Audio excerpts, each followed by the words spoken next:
Ito, anong taon to nag-start? Yung mga ano mo na to, trophy mo na to? Pinaka-trophy ko nasa... Ito yung pinakauna kong trophy. Saan? Ito. Best of show. Yun yung favorite ko is ito. Best AOC Breeder Award. So, gano'ng kalaki yan, tol? Sige, gano'ng kalaki yan? Kalahating tao. Malit lang. Napakaangas. Nakilala ko sa Orange Base talaga. Doon nakilala ang Leonel Lines pagdating sa mga Orange Base. Ayun, mga chong. Ganito ang isang tunay na breeder. Pare. Yo! Sup, yo? Camera, pare. Peace, me.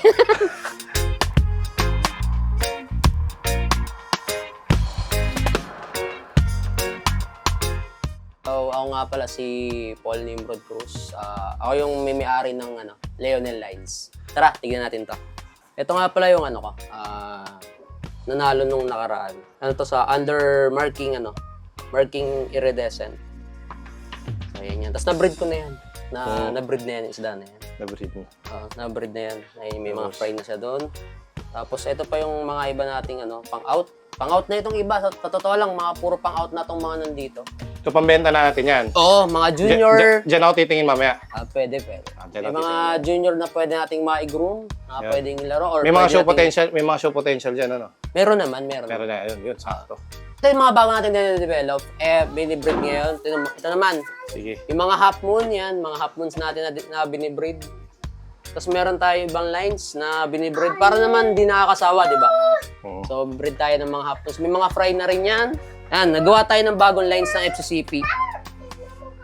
Ito, FCCP rin to. FCCP yan. Yan yung mga bago kong dinedevelop na FCCP. So, Yung yun. mga bago dinedevelop. Yan. Konti lang isda natin yun kasi yung iba nabenta na. Nabenta na ibang mga isda. Kaya ito, yan, nakikita nyo, puro nasa baso, puro bago yan. Ito, kaka-out mo lang sa grow out. Kakahon lang yan, puro bago yan. Tapos pamimili ako para ilalagay ulit sa tank. So, ito nga pala mga chong yung setup ni Boss Leonel. So, ito pare, ito yung mga babae andito. Yung mga, bago yan, mga bata pa. Sa grow out pa lang. Sa grow out pa lang to. Fry ng sa grow out, yan. Ito, mga fry natin, mga bago. Ito mga bago pa rin, mga juvenile size. Juvenile. Kasi yung fry, mga bagong lipat. Ito, mga bagong lipat pa lang to. Kaya, ito, wala tayong makikita rito kasi mga ano pa yan. Sobrang liit. Sobrang ano liit. pa lang, 5 days old. Sa ilalim. So, 5 days old pa lang talaga naglilipat ka na, bro. Kaya ako nilipat kasi masyado silang marami. Marami yung mamamatay sa kanila pag hindi ko inilipat eh. Ang ginagawa ko kasi talaga, pagka sobrang dami ng fry sa isang batch, ginagawa ko, 5 days to 6 to 1 week, nililipat ko na. Kasi mas maraming mamamatay pag sobrang crowded eh. Nasa rooftop tayo. Rooftop yung setup niya. Ayan, may lalagyan siya ng stock. May stock siya dito, nag-i-stock siya rito.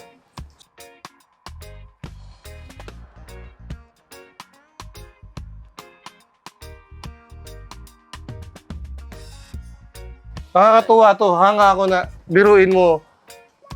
Gusto mo mag-breed talaga pag gusto mo talaga mag-breed na may paraan.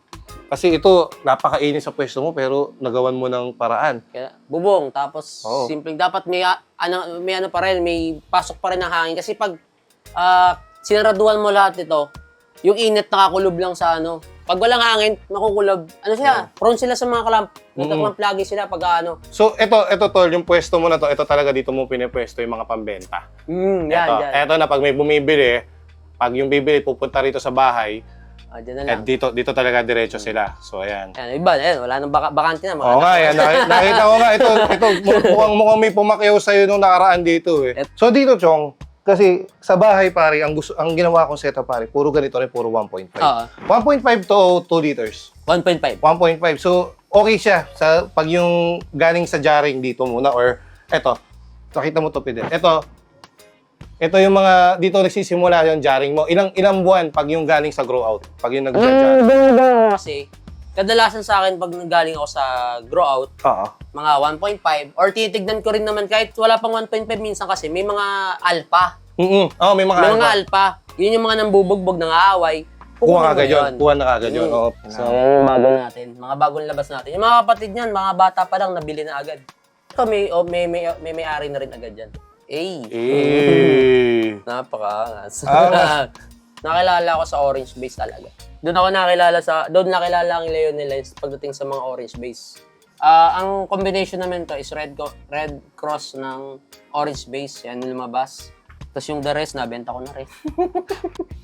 Ito yung anak ng orange base ng una. Yung kaninang may fry ulit siya, may anak na siya. Ayan o. Yun o. Intense orange base na bota. So, ito naman yung bago natin sa linya ng mga red base family. Ito yung bagong bigay lang sa akin ni Boss John J. Salamat na nga pala, Boss. John, pre, dito tayo, pre. Ano yan? Tignan mo to. Ito yung mga mga females natin. Dito ko nilalagay yung mga females na pinapalaki. Kasi pag may kasamang males, mambubugbog, di ba? So, hinihiwalay ko yung mga females. Papalakihin ko rito, puro live foods, para makaselect ako ng mga breeders dito. Yung mga naselect kong breeders, ayun na. Yung mga select ko. So, yung iba, papalakihin ko ulit breeders, tas iba, pambenta na. All goods na yun. Sa panahon ngayon, yung mga buyers natin, titignan na yung laki ng caudal, ganda ng form, ganda ng kulay. So, pagka pangit yung nilabas, lugi ka na.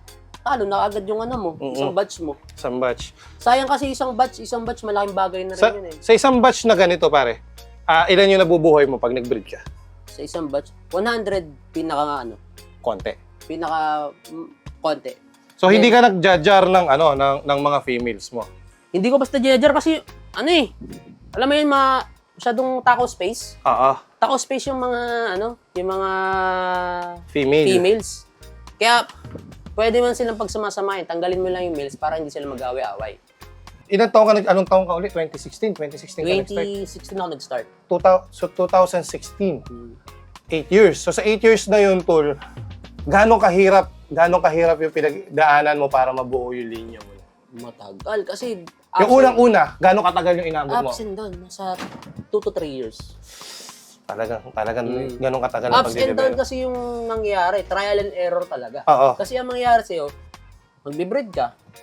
Pag nag-failed ka, another breed na naman. Or araw na naman. Araw na naman. Mm. Buwan na naman. Buwan So na ngayon, naman. ang ginagawa ko kasi, nagbe-breed ako ng iba't iba. Kunyari, may pure ako rito, ina-outcross ko sila sa iba't ibang female. Then pag lumabas silang maganda, yun yung iniikisan kong pangit. Kunyari, pangit lumabas. Iniikisan ko na yun, hindi ko na ginagamit yun. So, doon ako nagpo-focus sa mga magaganda nilalabas. Hindi mahirap na yun. May notebook pa nga ako dyan, oh. Oo, ito. Oo, ayan, oh. Kaya, pangit yung labas, iniikisan ko na sila. Iniikis, oh. Oo. Iniikis, ayun. Ito Ayan, nga, ayan. So, Nakatayo. ayun, mga chong. Ganito ang isang tunay na breeder na alam mong taon na ang nagbi-breed. Minomonitor yung mga isda niya o ano yung... Tama to, kasi ito talaga rin yung mga naririnig ko sa mga nakikita ko mga ibang nagbi-breed. Kailangan may traceable dapat yung line. Ito yung mga nire-ready kong females na para i-breed. Ito naman, ito yung mga females ko na ginagamit ko pang project ng mga botak. Yung katawan nila may scale, yung ulo nila halos walang scale. So, ipa-project natin. Ito mga botak to. Ang pinaka nito is combination ng botak tsaka masking. Oo. So, outcross to. Ito mga outcross yan. Outcross ng botak masking. Ngayon, ang gagawin ko sa kanila, yung mga female na select ko, i-cross ko naman sa mga full botak. Para mas mapalinis yung ulo nila. Kasi ito, malilinis na yung ulo nito eh. So, tara pre, punta tayo rito pre. Yun yung sa lumang barracks natin. Lumang barracks. Dito yan. Dito yan. Ito, lumang bahay nyo to. Ito yung, inuupahan ko lang din, pero luma. Inuupahan mo lang din to. So, ito yung unang nakikita ko dati na pinopost mo na barracks mo. Oo, dito yung nagkaroon ng dilubyo. Oo, ito yun. Oo. Ayan. Okay, pasok yan. Sige pare. Ayun. Pare. Wala nang isda, Wala na tong isda. Pinapakayaw ko na eh. So, yung mga nakikita natin dun sa kabila, yun yung ilalagay natin dito. So, ito yung nakunimbat mong mga teki-teki kanina. Yan yun. Sarap yan. So, ito yung mga kinukuha mong teki-teki everyday. Ano yan? Masarap yan. Masarap. So, ayan. Kasama yung mga trophy. Gusto ko makita yung mga trophy eh. So, yung mga trophy. Ito. Konti lang. Pare, anong sabi mo sa mga... Anong taon to nag-start? Yung mga mo na to, trophy mo na to? Pinaka-trophy ko nasa... Ito yung pinaka-una kong trophy. Saan? Ito. Best of show. So, hindi ko isda yan sa tropa rin. Nabili ko, tapos nag-groom ko. Yan. Oo. Then sa unang breed ko, ito yung pinakaunang-una ko. Ayan, pinakaunang-una kong award. Half Moon Plakat Category Champion, December 17, 2017. Ito yung pinakauna kong own breed na Own award. breed mo. Yes. Own breed, yes. Tapos nasundan itong optional category champ, then ito. Ano? Best in Junior. Ano na ako dito? 180 na to eh. Tapos Best in Junior, ganun, 2019. Ito yung mga ito yung mga lalaki. Ito yung gusto ko eh. Ayan, mga- King of AOC mo. Ilan ang King of AOC mong trophy? Diyan, di ko alam eh, hindi ko bilang. Di ko Pero bilang. ito, COA. Diyos ko, yung COA. Ang laki ng trophy. Oh. COA. Medyo magulo pa rin. King ito of eh, pero AOC. King of AOC. COA. Paksik Laban. COA. Yung favorite ko is ito. Best AOC Breeder Award. So, hindi siya yung club, parang mini show lang siya. Tapos nagkaroon siya Pero ng ikaw yung award. na-appreciate Ang na. pinakamaganda kasi dito, ang ilalaban mo is own breed mo. Hindi ka pwedeng lumaban na magiging best breeder ka tapos isda ng iba yung gamit mo. Hindi pwede yun. Totoo. Bawal magsinungaling dito sa pag-show na yan. Nakakuha ko dito 500 pesos. So, gano'ng kalaki yan, Tol? Sige nga, gano'ng kalaki yan? Kalahating tao. Malit lang. Kalahating tao. Ito, BOS yan. King of AOC. King of AOC. Ah, Diyos ko po, Lord. O yun, no? Ano pinanalo mo dyan? Breeding match lang din. breeding match lang din, BOS. Ayan, nasan? Inaanay na eh. Yellow Base Prince. Sayang, di nag-king. Okay. Tapos nalaro rin tayo ng trial. Ito naman, gawa ni Pyro. Gawa ni Pyro. Tapos meron dito yung gawa ni... Pangalan Ano ba kay yun? Master Rai. Kay Master Rai. Ang gulo ng trophy. Ayun, no? Ayun pa pala, mga trophy niya. Sanda mo ka. Gawa ni Master Rai. Painting to ng Tagaklan, si Neil.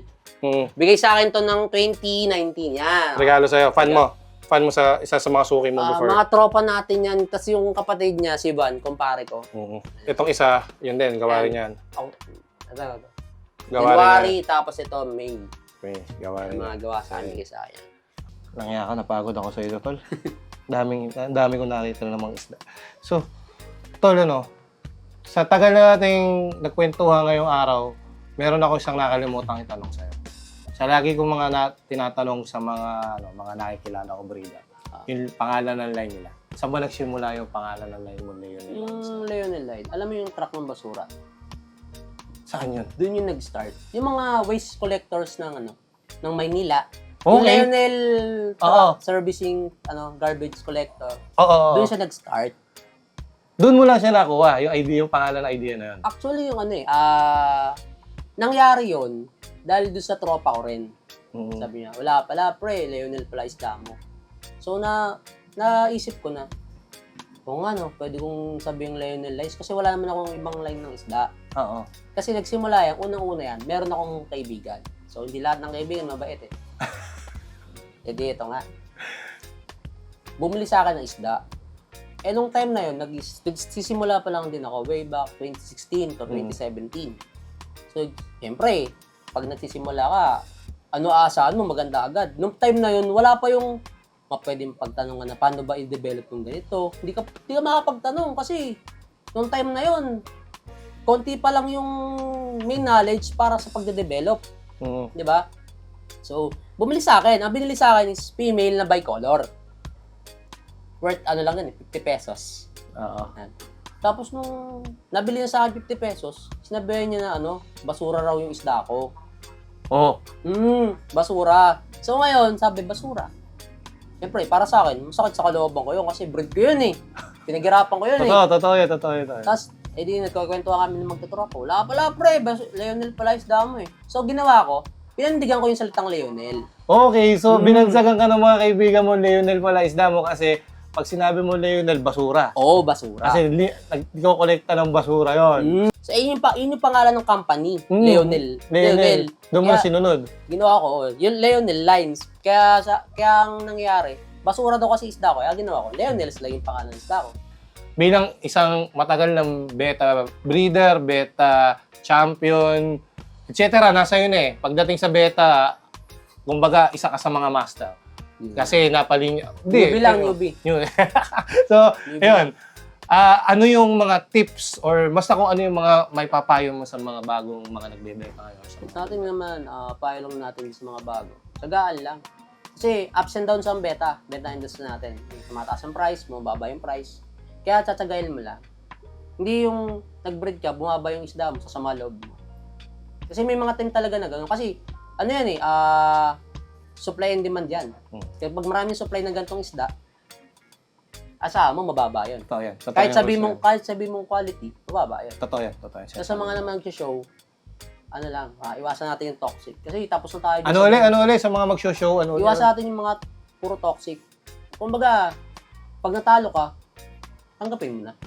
Natalo ka. Pero, syempre, hindi natin maiwasan na sumasama loob na binili ko ng mahal to, tapos natalo lang ng ganito. Yung pagsali ng show, hindi naman nakabase yan sa presyo ng isda mo kung mahal ba yan o ano. Totoo yan. Nasa standard pa rin yan. Standard Kaya, yan. enjoy lang yung hobby. Iwasan natin toxic dati. Kasi toxic din tayo di ba? Hindi natin mawasan yung bago tayo. Toxic din tayo. Totoo yan. Pero, habang tumatagal na, ma-realize mo na dapat enjoy mo lang yung hobby na masaya ka lang. Yun, iwasan mo yung toxic, maging friendly ka. So ayun mga chong, galing sa isa sa mga master natin, Luzon, Metro Manila represent, isa sa mga idol natin sa pagbebeta, Boss Poldo, Leonel Lines. Alam natin kung ano yung linya nito, ano. So ayun, maraming salamat salamat chong. Salamat chong Thank you, sa boss. pagtanggap sa akin at yung isda ko pagkatapos ito babalot pa natin. Dalawang paris siya pa. Balutin natin. Wala ka lang kawala. So ayun, maraming salamat. Maraming salamat sa inyo, Chong. Thank you, boss. Sa next episode na uli, natupad na yung pag ano ko sa kanya, pag-vlog. Ayun, tagal nang inabot to. Thank you. Salamat.